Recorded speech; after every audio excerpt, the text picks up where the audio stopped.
5, 4, 3, 2, 1, go!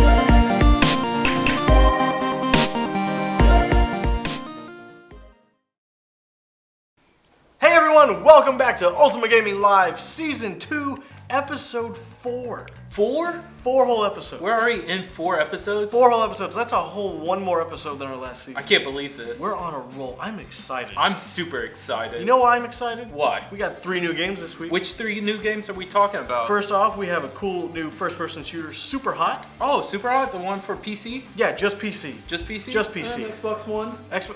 Get out of here! Get out of here! Why did we let him back I on the don't show? even know. I don't know. So we got SuperHot for PC and apparently Xbox One. Apparently. We also have Stardew Valley on Steam. That's a really good game. Do you like Harvest Moon? I love Harvest Moon. Do you like Minecraft? I like Minecraft. It's okay. Just, they had a baby. They had a baby. So perfect. And it's a beautiful baby. And we can't wait to tell you all about it. And finally, one of my favorite games is getting a remaster. Which one? Zelda Twilight Princess. Ooh. Such a great game. It's in my top 3 Zeldas. Yes, it is. Same here. It's a great game, and we get to talk about it today on Ultima Gaming Live. So let's get things started right now with our first review of SuperHot for PC and apparently Xbox One.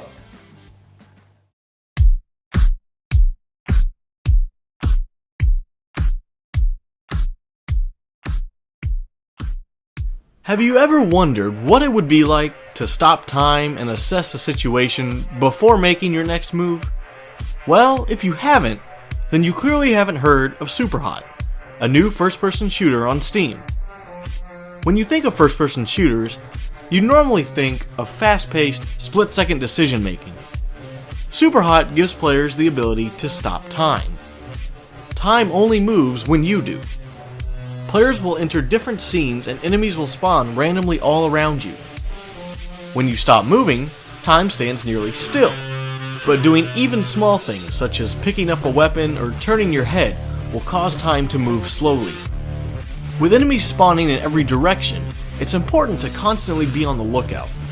You could be standing still and feel safe, only to slowly turn and have a bullet kill you from behind. The goal of each stage is simple. Eliminate all enemies and make it to the end. You're always outnumbered and always outgunned. The only way to reload your weapon is to throw the one you have now at the guy in front of you and then take his. Which, honestly, never stopped feeling cool. Speaking of cool, the coolest part about SuperHot is that it records you the entire time as you progress through a level, and once you reach the end, it plays back your movements in real time, creating a fast-paced action sequence. To be honest, I'm not the biggest fan of the whole minimalist aesthetic going on. I'm not sure if the developers just forgot to add textures when they shipped the game, or if they're trying to convey some deeper meaning behind it all. Anyway, I hope you like white and red. In terms of gameplay, you're pretty limited to what you can do, and that's what can make the game interesting. With only your bare hands, a gun, or maybe even a katana, your weapon choice is a little lacking. Even then, if you're smart and do some experimenting, you'll find you can do some cool and unexpected things with your weapons. For example, if there's a bullet right in front of you, while time is stopped, just pull out that katana and slice it in half or deflect it away. Because, let's face it, if you say you've never dreamed of doing that, then you're lying. SuperHot is a relatively short title, especially considering the cost at $25. Finishing the game once should only take 2 or 3 hours, but its replay value comes from trying out different methods on levels and watching how it all plays out in real time. But even then, it felt like once was enough for me, which was a shame considering the $25 price tag for a game that just feels a little shallow. Ultima Gaming gives SuperHot a 3 out of 5.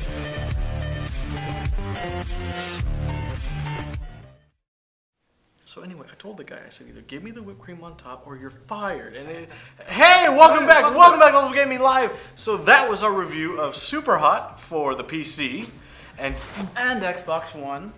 And Xbox One. Apparently, I don't. Xbox I don't know. One. Do you whatever. own one? I do. I don't touch it though. I don't own one, Thomas. So yeah. Not anymore. Not anymore. But you have a T-shirt. Microsoft gave me this. Well, good on Yeah, Microsoft. Microsoft. Thomas, giving out free while teas. you're here, why don't you tell the lovely viewers about our next review? Yeah, he's dead meat. Yeah, he's dead man walking.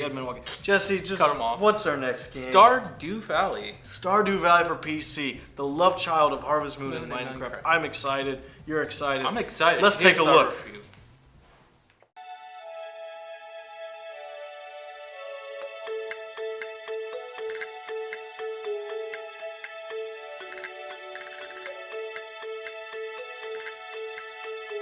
Alright, I'll be honest.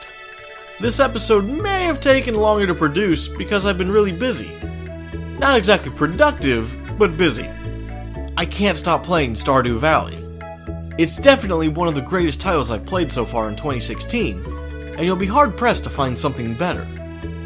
Stardew Valley is like the love child of Animal Crossing and Harvest Moon. Not literally, of course, but Stardew Valley feels very nostalgic and familiar, all while being a lovely brand new experience. The game is a farming and life simulator, but don't let the word simulator scare you. We've seen some strange simulator games over the past few years, many of them built out of comic relief and others that just leave you wondering how they were approved to be sold in the first place. But Stardew Valley is an old school Harvest Moon-like simulation. It clearly borrows inspiration from that franchise, but even then it doesn't feel like a ripoff, because it offers many new and unique mechanics. The replay value for Stardew Valley is nearly endless, simply because the game itself never truly stops. There's always crops to water and harvest, a dog and other animals to feed, townsfolk to visit and converse with, and even wish them happy birthday. You heard right, in Stardew Valley there's a calendar that holds special dates. In town you'll also find a bulletin board that acts as a job listing where citizens will post any chores or labor they need help with. But of course, whatever needs to be done, and whatever is the highest priority, is up to you. Feel like fishing? Grab your fishing rod and head out to the different lakes to go catch some fish. Or maybe you've been harvesting all those crops and forgot to plant new ones. Better take care of that too. When you first begin playing Stardew Valley, you'll be left with some land and tools. It's mostly up to you how to figure out how to use tools properly, as there really isn't an in-depth tutorial or anything like that. But even then, the game does a wonderful job of pointing you in the right direction and dropping subtle hints when necessary. NPCs will travel around often, and most have their own lives to attend to. Sometimes you'll show up to a store and it'll be closed because the clerk is out doing other things.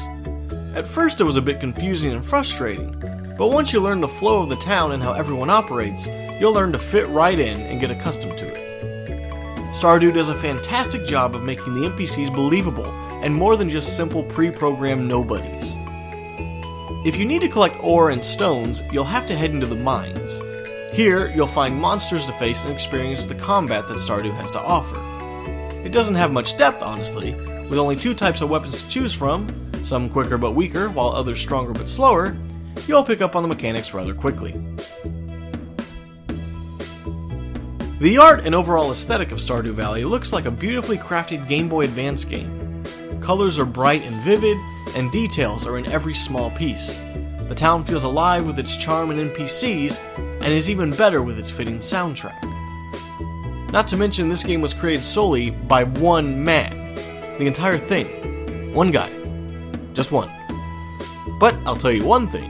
This one guy has made a fantastic game that anyone should play. A 5 out of 5.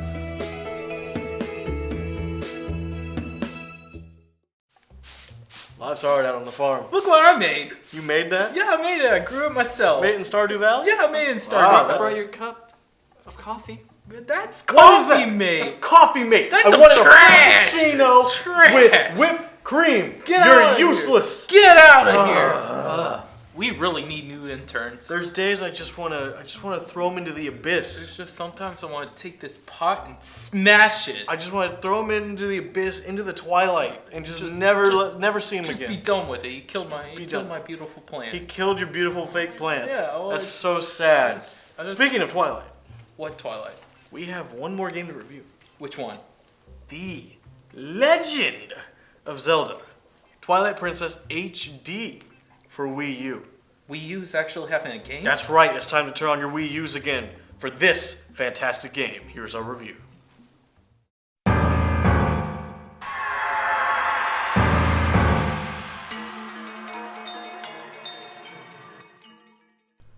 Believe it or not, Twilight Princess was first released nearly 10 years ago. While I found that hard to believe, I found it just as hard to believe they were doing an HD remake of it. The original title was a big deal because it really showed the potential that Nintendo's motion controls could have with the Wii remote. Swinging the remote around as a sword and aiming your bow and arrow felt really good, and these awesome new mechanics alongside the launch of a new Nintendo console helped to distract the player from any potential issues the game might have had. Looking at the game now, it's time to take off the nostalgia glasses for a moment and see the game for what it really is. A fantastic entry into the Zelda franchise, however, not exactly perfect.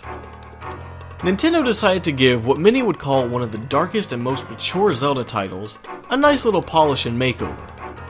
You certainly can't call this a remake, but more along the lines of a remaster. Obviously, the idea of playing an almost 10-year-old game in HD sounds enticing, but the reality is it doesn't really look that much better. Sure, lines are a little clearer, colors are a little more vivid, but the game still contains most of those lifeless, unsaturated environments from before. Even so, there are some instances where you can clearly tell a lot of work went into updating the detail and overall look. For example, character models are one of the biggest upgrades, being fully replaced, look better than ever. Different races throughout the game really shine and show their differences, some looking happy and cheerful, while others show their dark intention and hate. The overall look of the game is also aided by the fact that the original Wii user interface has been removed, allowing players to take in everything on their screen. Overall, Twilight Princess is a pretty standard Zelda title. Containing towns, dungeons, collecting treasures, and collecting items are all present. Twilight Princess's major twist of gameplay comes in the form of a wolf, who happens to be Link. So, Wolf Link. While in the realm of Twilight, which is a world parallel to Hyrule that hosts dark, ominous beings and strange secrets, Link will be forced to turn into a wolf. But thankfully, Link isn't alone. He's aided by his new companion, Midna, who is perhaps the most useful companion Link has ever had in the entire Zelda franchise. Take note, Nintendo! This is where Twilight Princess really shines. It shares a much darker story than most Zelda titles, and shows it both visually and through narration. Midna is much more than a simple assistant. She and several others share a much bigger story, and the Twilight Realm plays a very major role. With multiple villains and motives, you'll find several twists and turns if this is your first playthrough. The gameplay for Twilight Princess HD stays pretty faithful to the original GameCube version. One welcome addition is simplifying the hunt for the Tears of Light. Originally, you would waste time having to hunt 16. The HD version has made it so you only need 12. Unfortunately, almost nothing has been done to cut down on the opening of the game. It's still long and boring and tedious, and almost feels like a JRPG with the amount of text and time it wastes doing useless tasks. I say almost nothing because a few of these small tasks have been removed, but the endless dialogue and tutorials make the first hour or so of the game a real chore. The largest addition to the game includes Hero Mode and the Cave of Shadows. Hero Mode, as you might guess, is simply a more difficult version of the game. Link takes twice as much damage and also prevents replenishing hearts from randomly dropping for Link to pick up. The Cave of Shadows is an underwhelming new dungeon that can be unlocked with the use of the special Twilight Princess Wolf Link amiibo. The Cave of Shadows is just a reworking of the Cave of Ordeals and forces you to play as Wolf Link the entire time. The reason I say it's underwhelming is because, simply put, the combat as Wolf Link just isn't fun, especially when you have to do 40 battles in a row. But beyond its lack of fixes from the original and underwhelming additions, Twilight Princess HD is nothing short of a fantastic game. While they missed an opportunity to take a great game and make it even better, Nintendo has still done a fantastic job of proving its replayability, and that even nearly 10 years later, Twilight Princess is still considered one of the greatest Zelda titles of all time, and for a very good reason. We give Twilight Princess HD a 4 out of 5.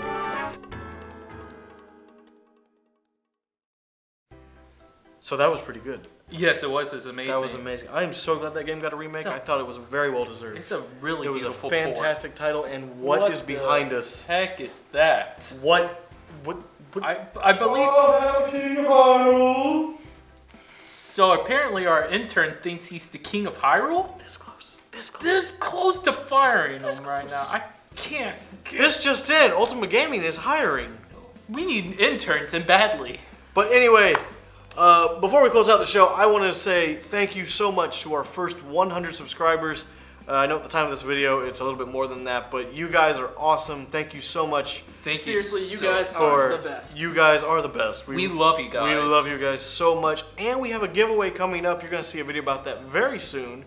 It may or may not involve Street Fighter V. Street Fighter 5? Street Fighter 5. So be on the lookout for that. Again, thank you guys, each and every one of you, for the subscriptions and the likes. We love all of you. Thank you guys for watching Ultima Gaming Live.